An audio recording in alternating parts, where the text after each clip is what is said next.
சட்டத்தில் கைது செய்ய வேண்டும். ஆனால் எந்த காரணமோ தெரியவில்லை, அவர்களை தற்காலிக பணியிடம் தான் செய்திருக்கிறார்கள்.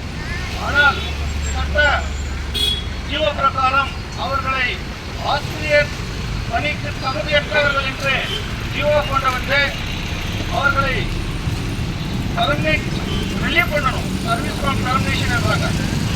நிரந்தர பணி நீக்கம் செய்து அவர்களை பூண்டா சட்டத்தில் அழைத்து அவருக்கு என்று ஒரு தனி சிறப்பு நீதிமன்றம் அமைத்து அவர்களுக்கு இந்த அரசு தூக்கு தண்டனை பெற்றுத்தர வேண்டும் என்று அகில் பாரதிய வித்யார்த்தி பரிஷத் என்று கேட்டுக்கொள்கிறது. அது மட்டுமல்லாமல் கிருஷ்ணகிரியில் இது ஒன்றும் மட்டுமில்லை, அடுத்த காலகட்டம் சிங்ஸ்லே என்ற கல்லூரியிலும் இதே போன்று சுமார் 14 மாணவர்களை அதே கல்லூரிக்கு சம்பந்தப்பட்ட நிர்வாகம் இதே மாதிரி தொடர் வேலைகள் செய்திருக்கிறது. அந்த நிலவரம், அந்த உண்மை நிலவரத்தை, அந்த வெள்ளை அறிக்கையை தமிழக அரசு வெளியிட மறுத்துவிட்டது. ஆகையால் அன்றே இரும்பு கரம் கொண்டு அடக்கியிருந்தால் இப்பேற்பட்ட சம்பவங்கள் நடந்திருக்கிறார். இது மட்டுமல்லாமல் காந்திஜி கண்ட பாரதம் 12 மணி நேரத்தில் ஒரு இலங்கை நடக்க வேண்டும், அப்பொழுதுதான் இந்த பாரத நாட்டிற்கு சுவாதம் கிடைத்தது என்று அன்று குறிப்பிட்டார். ஆனால் சென்னையிலே சட்டமயமாக ஒரு மாணவிகள் 2-3 பேர் காரிலே சென்று கொண்டிருந்தால் சாலையிலே மற்ற ஒரு கார் வந்து அடித்து 2 கார்கள் அவர்களை குறைத்து நிறுத்தி அவர்களை நெருக்கி கரவழிக்க முயற்சி செய்தார்கள். அவர்கள் ஓடிப்போய் வீட்டிற்கு சென்றாலும் அங்கு கூட சென்று ஆட்சூரியம் நடத்தினார்கள். இங்கே என்ன ஆட்சி நடந்து கொண்டிருக்கிறது?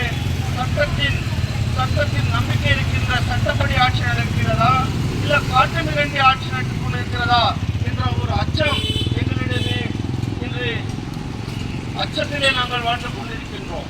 அன்பார்ந்த காவல்துறை அவர்களை கேட்டுக்கொள்வது என்றால், உங்களுடைய ஒரு இன்டெலிஜென்ஸ் ரிப்போர்ட், இன்டெலிஜென்ஸ் ஏஜென்சி என்று ஒரு துறை இருக்கிறது. இதெல்லாம் கண்டுகொள்ளாமல் அது என்ன வேலைதான் நடக்கிறது என்பது எங்களுக்கு தெரியவில்லை. இந்த சமயத்தில் நாங்கள் காவல்துறையும் கண்டிக்கின்றோம். ஏனென்றால் தொடர்ந்து இதற்கு ஒரு மாதத்திற்கு முன்னால் அந்த சார் ஞானசேகரன்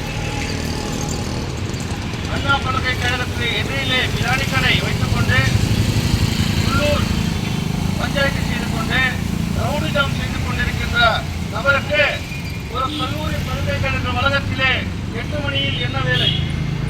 அந்த கணவன் எப்படி அந்த கேம்பஸ்குள்ள செல்ல முடிந்தது? அங்கே இருந்த மாணவியை எப்படி கர்ப்பணிக்க முயன்றது? அந்த உங்களுடைய நிர்வாக திறமை என்ன ஆனது என்று தமிழக அரசை நாங்கள் ஏற்கனவே கேள்வி கேட்டு கண்டன ஆர்ப்பாட்டமும் செய்திருந்தோம். ஆனாலும் தொடர்ந்து இது மாதிரி கல்லூரி மாணவிகள் மீது தொடர் அச்சுறுத்தலை, கர்ப்பணிப்புகளையும் பல பாலியல் பலாத்காரங்களையும் கொண்டு வருவதைக் கண்டு அச்சம் ஏற்படுகிறது. ஆகையால் தமிழக அரசை இந்த நேரத்தில் நாங்கள் கண்டித்து, காவல்துறையும் கண்டித்து போதியான சட்ட ஒழுங்கை நிலைநாட்ட வேண்டும். மாணவர்களுக்கு பாதுகாப்பு வழங்க வேண்டும்.